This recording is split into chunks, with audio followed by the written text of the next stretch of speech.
Assalamualaikum warahmatullahi wabarakatuh. Haturan mitra tepang dangu deui sareng Mang Barna.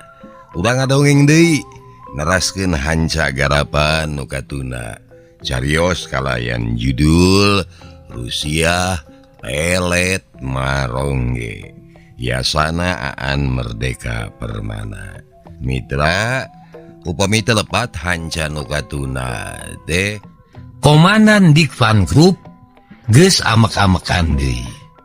Sakumna anu peuting eta giliran tugas jaga dihukum berat. Salian ti disiksa badan, oge pangkatna diturun-turunkeun, bongan lelewo deh dina ngajaga keamanan tangsi. Dugi gadinya nya mitra hanca teh terasna kumaha? Mangga urang sami-sami lajengkeun deui wae. Nyangakeun Rusia Pelet Marongge. Sok kaparayun sadayana.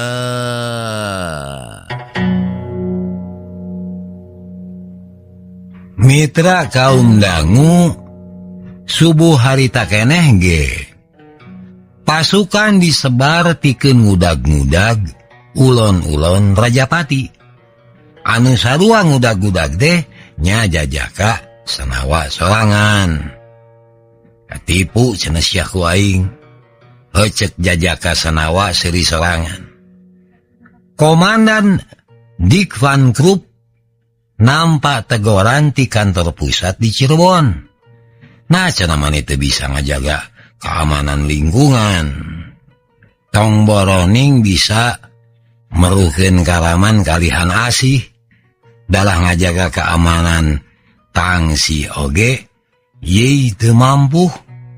Catatkeun jero 4 tahun ieu geus aya genep anggota kumpeni kadipaten anu tiwas di jero tangsi. Kitu ceuk surat teguran anu datangna di kantor pusat VOC di Cirebon. Komandan Dikvan Group oge akhirna nampa ancaman di pusat.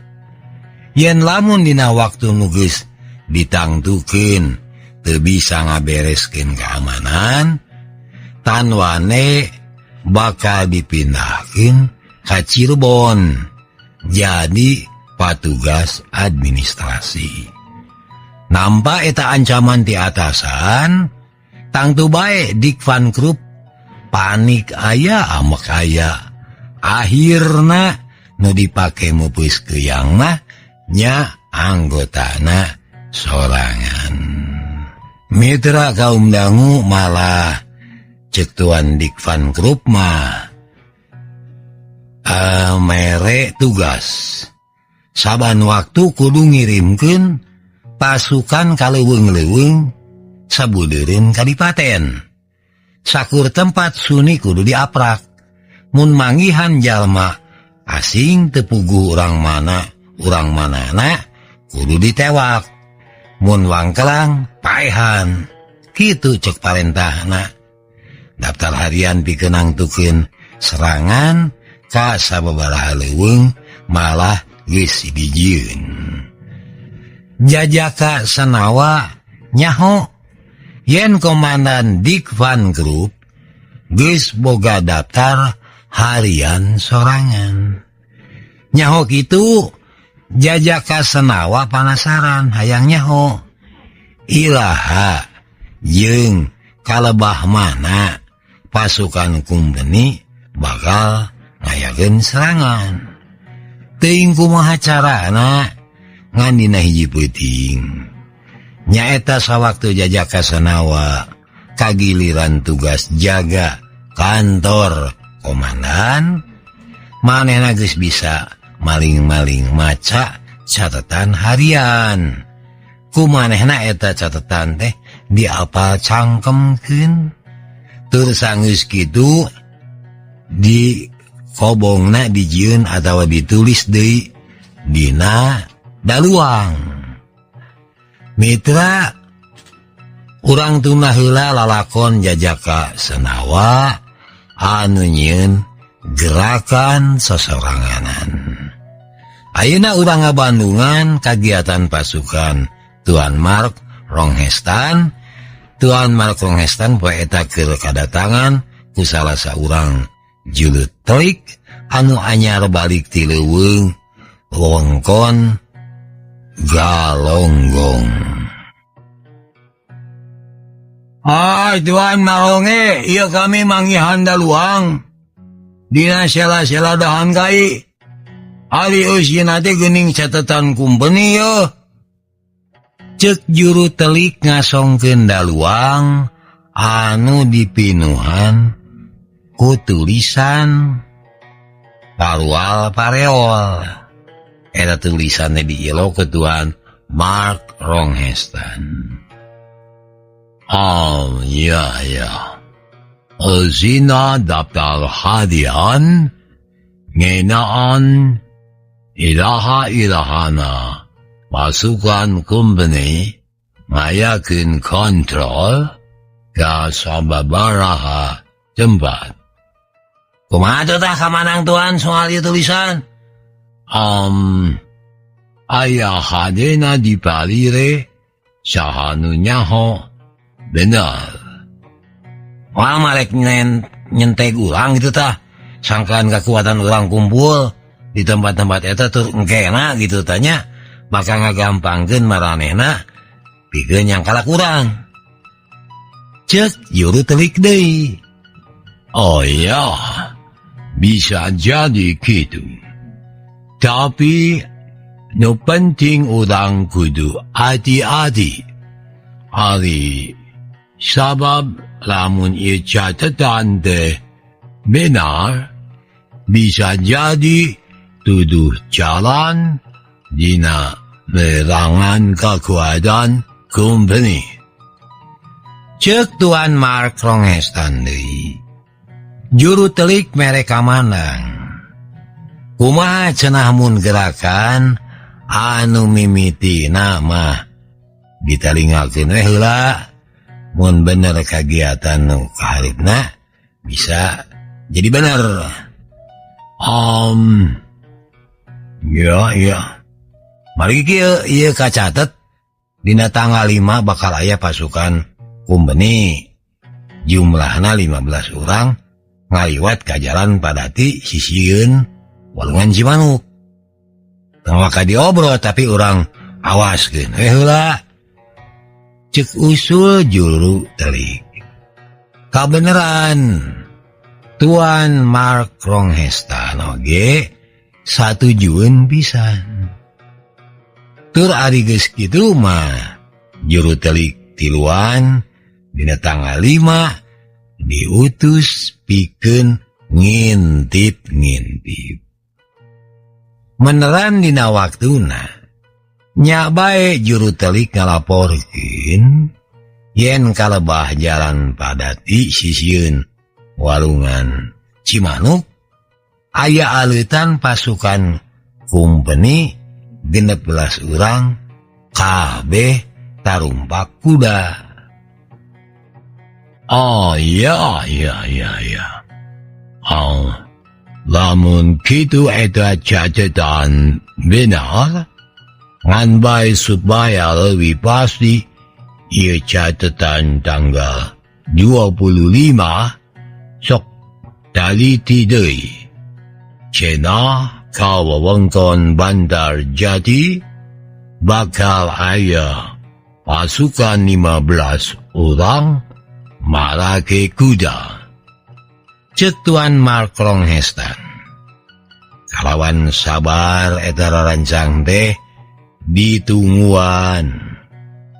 Dina waktuna nya bae ka wewengkon Bandar Jati aya pasukan kuda jumlahna 15 urang.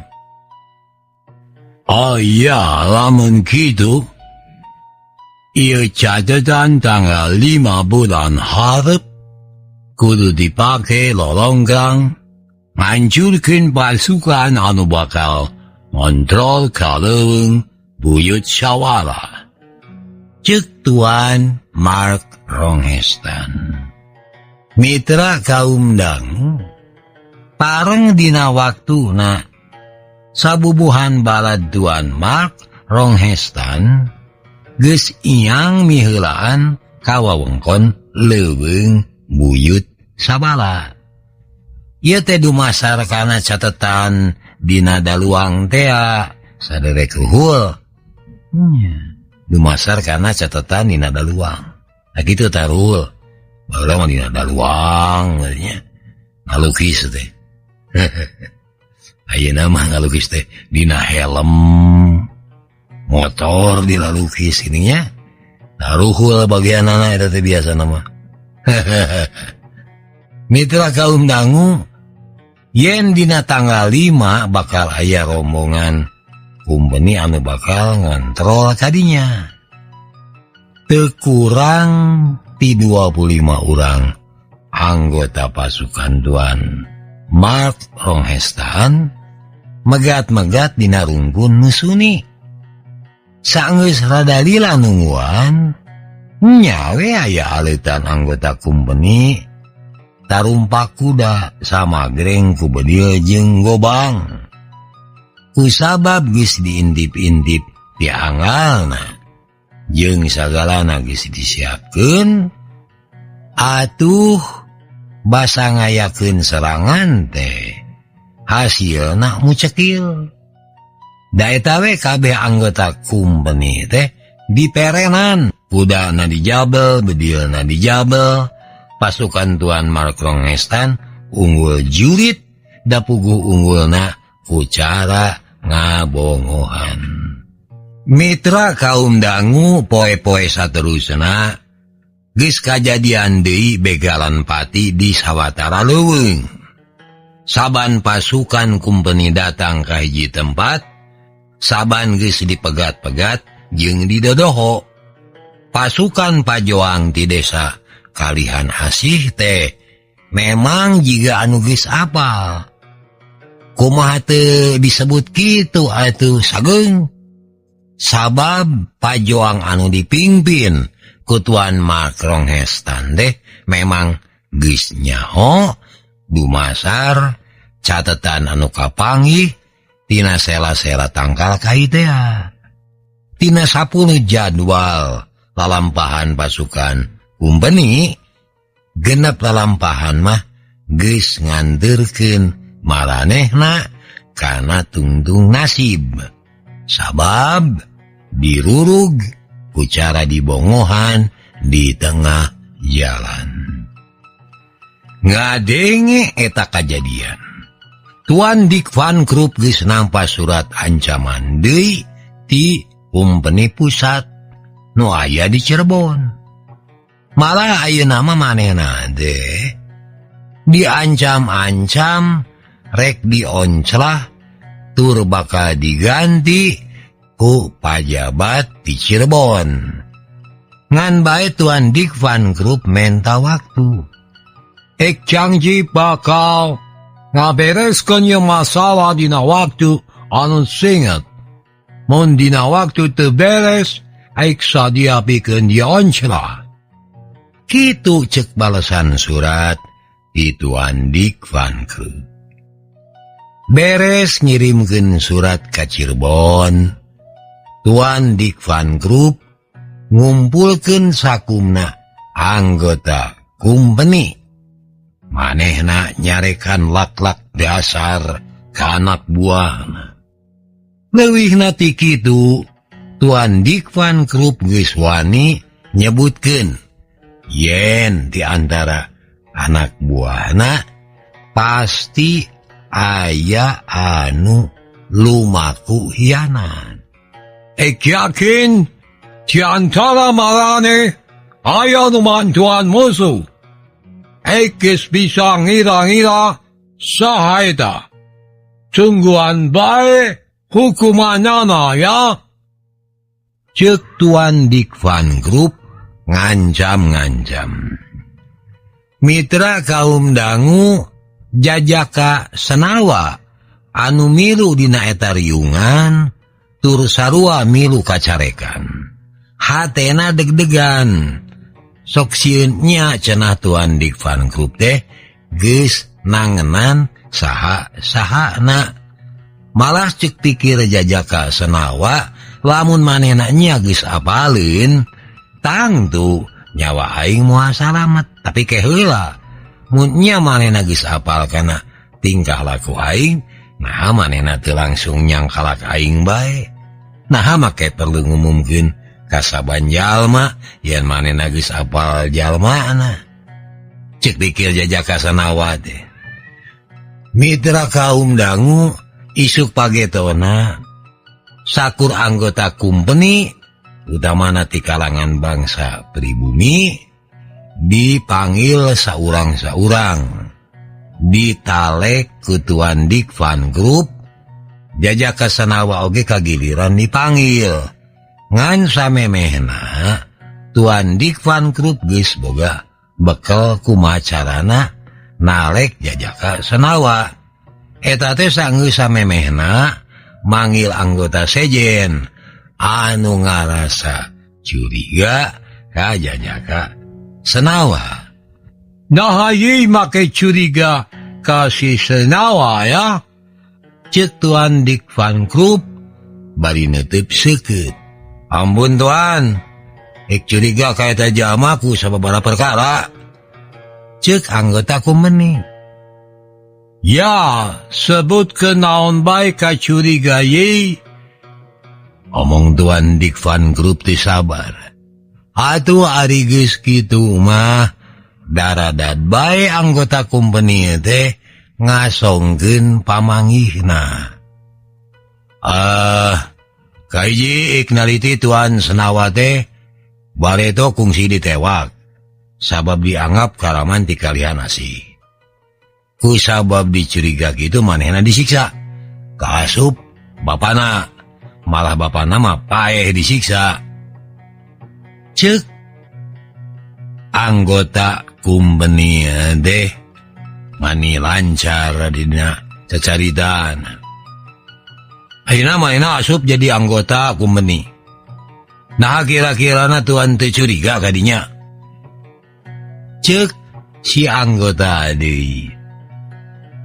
Ngadenge eta panyuriga Tuan Dik Fan Group nyerengeh seuri. Ya. Memete nama eke curiganya kadinya. Ngan waktu ditanya naon alasan hayang jadi anggota kumpeni. Sabab si Senawa di kalihan asih geus teu dipikaresep si Senawa dituding hianat ka bangsana sorangan. Eta sanggeus ngalaporkeun tempat nyumputna si bangsat Mark Ronghestan. Ningali kitu awa alasan si Senawa hianat ka kumpeni. Tapi Tuan keheula dengekeun.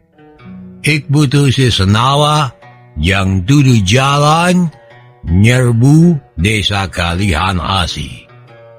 Kasatiaanana geus dibuktikeun ku nuduhkeun tempat anu sakirana dipake nyumput gerombolan kalihan asih. Tapi Tuan, nya soal naon deui.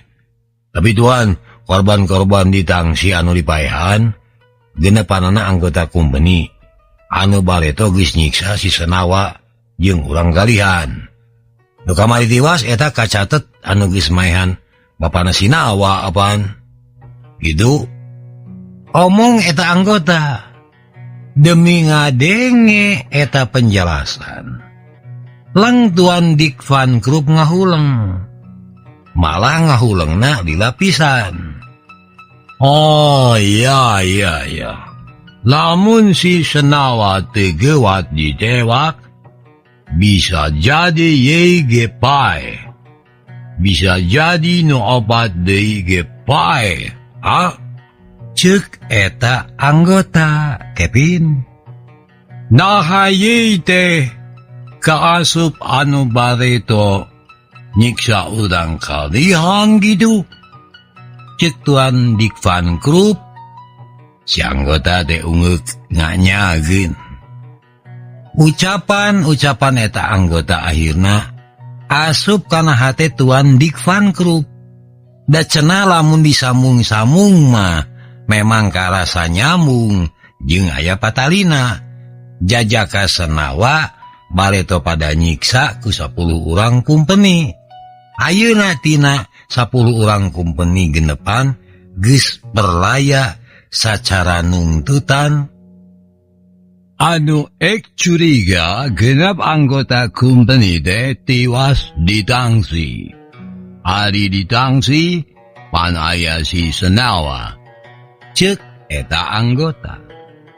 Kusabab aya kacuriga gitu. Atuh akhirna Jajaka Senawa deh dicangkalak wayah peuting. Nyaeta sawaktu manehna keur tibra sare. Jajaka Senawa digusur paksa dibawa mengadep ka Tuan Dik Van Krup. Naon sababna ye dibawa ka dieu? Cek Tuan Dik Van Krup bari netep seukeut. Kituna teh bari nyayagikeun cameti kari ngaheumatkeun. Terang Tuan, cek Jajaka Senawa nenang-nangkeun maneh. Ya, ye dibawa ka dieu kusabab ye dicuriga geus hianat ka kumpeni. Cek Tuan Dik Van Krup deui. Jajaka Senawa cicing, tegideung teu ungek. Ye kudu ngaku, ye nu maehan genep anggota kumpeni teh, ye bisanya. Omong Tuan Dik Van Krup nyelok. Ngan bae harita keneh oge, Jajaka Senawa teh gideug. Jisim abdi teu milampah Rajapati Tuan. Lamun teu ngaku, ye bakal disiksa ya. Cek Tuan Dik Van Krup bari ngamang-ngamang cameti. Ngan bae Jajaka Senawa anu geus ampir 4 tahun ngahiji jeung kakerasan ditangsi teh teu nemongkeun karingrang. Malah mamake bisa nemalan sagala rupa. Kanggo naon ngarepkeun pangakuan ku jalan nyiksa. Da moal ngahasilkeun kajujuran Tuan. Pokona jisim abdi teu rumasa maehan anggota kumpeni teu. Cek Jajaka Senawa ngangles. Ngadenge Jajaka Senawa ngangles gitu, Tuan Dik Van Krup ngaheumatkeun cameti dipake ngababuk alas meja tapi ka ngaceleder. Bangsat, ye geus mimiti ngalawan ka ika? Tengekeun ye ulah teu ngaku, kumpeni genepan paeh eta kabeh anu baredo nyiksa ye. Cek Tuan Dik Van Krup.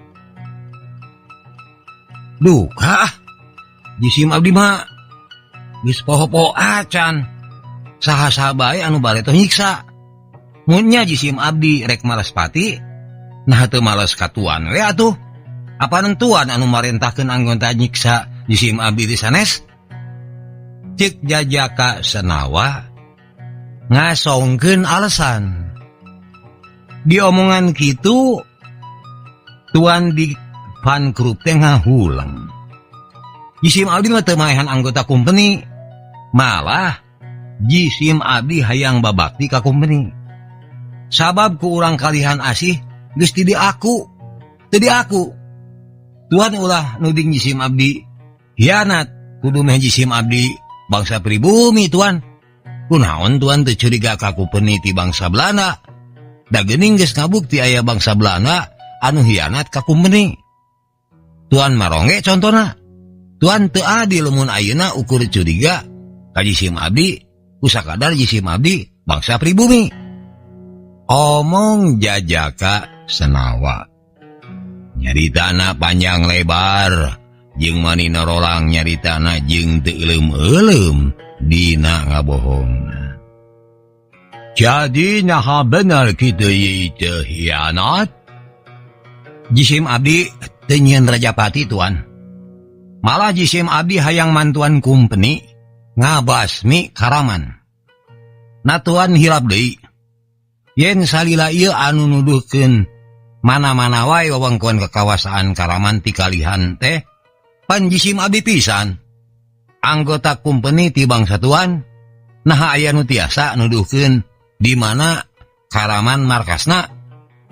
Mitra kaum dangu kusabab Jajaka Senawa sanggup ngasongkeun alesan. Atuh akhirna kutuan Dikvan Group dibebaskeun deui. Jajaka Senawa bisa ngeusian deui kobong ditangsi bari aman. Sanajan ari hatena mah kedat-kedut. Ceuk gerentes hatena aing teh kudu rada hati-hati. Sabab si bole geus mimiti curiga ka aing. Heuceuk garentesna. Datang ka kobong, Jajaka Senawa muter uteuk. Kumaha carana sangkan gerakanana ulah kaambe jiga cikene. Saeunggeus diinget-inget memang manehna somborono teuing. Kuninga mita somborono. Genep anggota kumpeni mani ngaruntuy. Diberesan tur kabeh ge memang anu bareto nyiksa manehna jeung bapana. Lamun aing teu ngasong-ngasongkeun jasa cantang tuh si bule leah hatena yeuh. Ceuk pikirna deui Jajaka Senawa. Mitra kaum dangu, memang salila ieu sanajan sacara rerencepan manehna merenan nyawa sawatara anggota kumpeni, tapi Jajaka Senawa oge mantuan kumpeni jadi tukang tuduh. Kusabab lila cicing di kalihan asih. Tangtu bae manehna apal tempat-tempat anu sok dipake nyumput. Ngan bae kusabab samemeh dituduhkeun Jajaka Senawa sacara demit mere iber heula. Atuh pasukan Pajoang teh geus nyingkir samemeh di jorag. Ukur sakali markas Pajoang bisa diobrot ku pasukan kumpeni teh. Nu jadi marga lantaran lulugu Pajoang di eta tempat teu percaya kana beja anu ditepikeun ku surat Rusia di Jajaka Senawa. Kusabab teu percaya teh balukarna pasukan Pajoang bisa dibasmi ku kumpeni. Paduli teuing boga teu percaya ka aing. Cek Jajaka Senawa dina hadena. Jang namahan deui kepercayaan kumpeni ka dirina. Atuh saterusna Jajaka Senawa teh geus ngasong-ngasongkeun deui informasi ngeunaan panyumputan Pajoang. Aya 4 tempat anu aing apal sok dipake tempat nyumputna urang kalihan. Kabehanana ku aing geus dilaporkeun sia ka tuan Dikvan Group. Ceuk Jajaka Senawa. Ngan kapadening kitu cenah bakal aya 2 panyumputan anu kumanehna rek dibere iber. Sangkan maranehna bisa ngamankeun maneh. Tapi oge bakal aya 2 tempat panyumputan anu kumanehna moal dibejaan. Cek hatena anu ku aing moal dibejaan teh nyaeta kahiji anu nyumput di Bantarjati jeung kadua anu nyumput di Leuweung Pawenang. Kitu cek garentesna. Naon sababna Jajaka Senawa ngatur-ngatur sarupa kitu? Ceuk manehna aya 2 tempat nyumput anu kumanehna moal diiberan heula. kahiji panyumputan di Bantarjati numatak Bantarjati moal di bejaan kusabab Bantarjati teh katitenan kumanehna mangrupa puisir panyumputan Tuan Mark Ronghestan.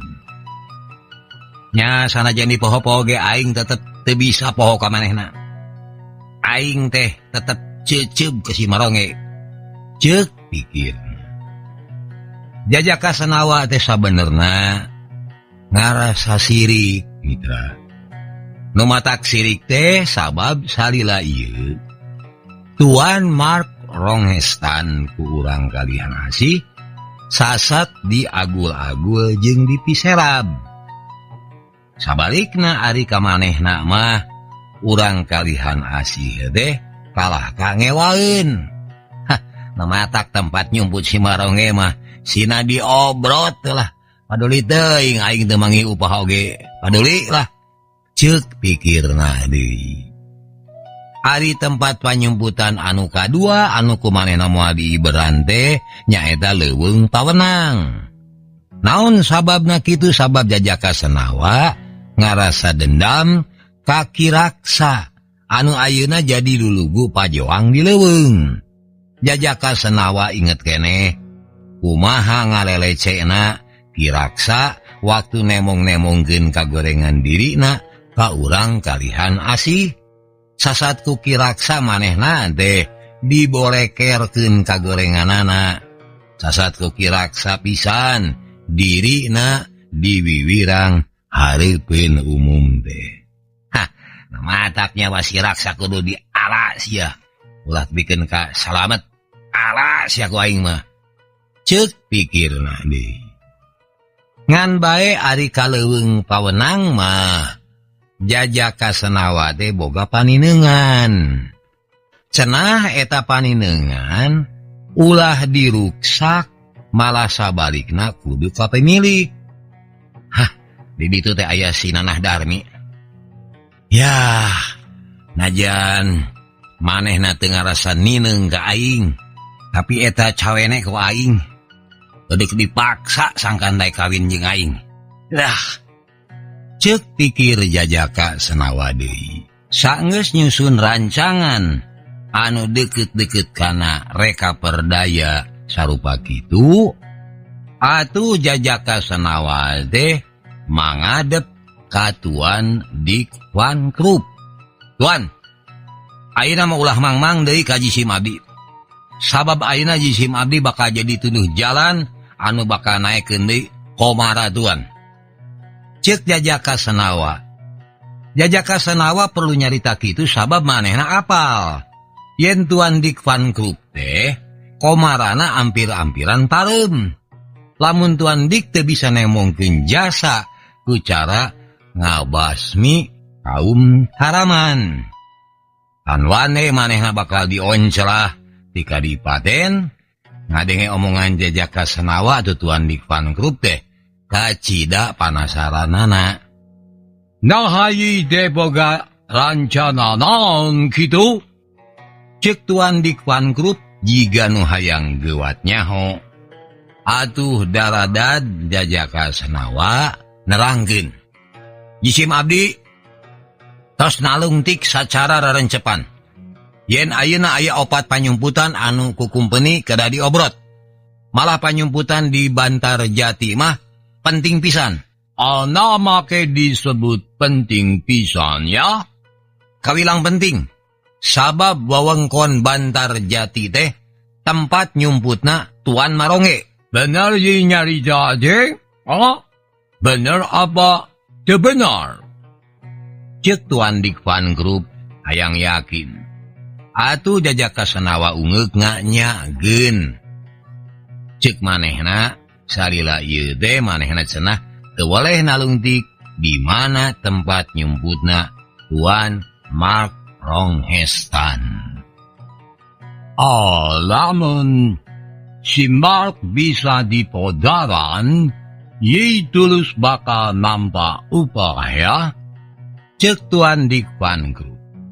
Atuh angot di jangjian gitu, Jajaka Senawa teh beuki wani nyebutkeun yen bener manehna teh geus ngasongkeun beja anu saestuna. Mitra kaum dangu tuna lalambahan Jajaka Senawa ayeuna urang ngabandungan Tuan Mark Ronghestan katut wadia baladna. Sakumaha anu geus disebutkeun ku Jajaka Senawa memang bener harita Tuan Mark Ronghestan katut balad-baladna teh keur nyumput di hiji leuweung anu aya di wewengkon Bandar Jati. Maranehna araya di dinya sabab hayang ngagempur wilayah Ujung Jaya. Ujung Jaya teh wilayah anu ulah kakawasa secara gembleng ku VOC ya. Kekuatan VOC di Kadipaten ulah nerekab ka Ujung Jaya. Sabab lamun Ujung Jaya ka kawasa, maka nyambung tepi ka kaler ka Indramayu. Kakuatan VOC kudu dipegatkeun di Ujung Jaya. Malah sabalikna, Ujung Jaya kudu jadi basis pajuang ya. Ceuk Tuan Mark Ronghestan. Anak buahna ungut-ungutan sawaktu dibere penjelasan sarupa gitu deh. Kaulah geus teu sabar hayang geura ngobrol Ujung Jaya lah. Ceuk salah saurang anggotana Tuan Mark Ronghestan oge ungut-ungutan. Ngan ceuk manehna kudu diteangan waktuna anu cocog. Samemehna urang kudu apal heula kekuatan anggota VOC di Ujung Jaya. Ceuk Tuan Mark Ronghestan. Basa juru telik dititah nerangkeun. Manehna nyebutkeun yen pasukan VOC ada wakumbeni anu ngawasa di Ujung Jaya teh aya kana 40 urangna. Kabeh lengkep jeung bedilna. Kari susun baik kekuatan ulang, nah bisa ngimbangan, mun engke ngobrol Ujung Jaya. Ceuk Tuan Mark Ronghestan. Tapi kitu nate bari ngitung kekuatan kusorangan. Ceuk Tuan Mark Ronghestan, jumlah kekuatan di Bandar Jati teh ngan 20 urang. Ditambah ku bedil 8. Ku kakuatan sakitu urang kudu bisa ngelehkeun 40 tentara gumbeni anu masing-masing nyarekel bedil. Ceuk Tuan Mark Ronghestan. Saenggeus ngitung-ngitung kakuatan, akhirna pajoang nu mangkuk di Bandar Jati teh samiuk nyusun rarancang jang ngayakeun serbuan ka wewengkon Ujung Jaya. Juru telik tiluan diutus sacara rerencepan pikeun nalungtik iraha bongohna musuh. Jaga monyet aya 4 juru. Sajuruna dijaga ke 4 anggota kumeni. Ceuk juru telik haharewosan. Namun gitu, nu aya di tangsi jumlahna aya 32 urang atuh. Kira-kirana aya sabaraha kobong tangsi teh yeuh. Ceuk juru telik sejena harewosan. Kusabab hayang leuwih eces. Atuh juru telik teh kaketayepan leuwih deukeut. Maksudna hayang ngitung jumlah kobong. Hasil panalungtikan juru telik gewat dibawa ka Bandar Jati. Geus kitu dilaporkeun ka Tuan Mark Ronghestan. Cager. Waduh, mitra hanya kabujeng neng nong cekap dugi ka dieu heula. Insya Allah enjing diteraskeun di mitra nuhun kana paratosanana hapunten samudaya kalepatan. Billahi taufiq wal hidayah. Wassalamualaikum warahmatullahi wabarakatuh. Ciao.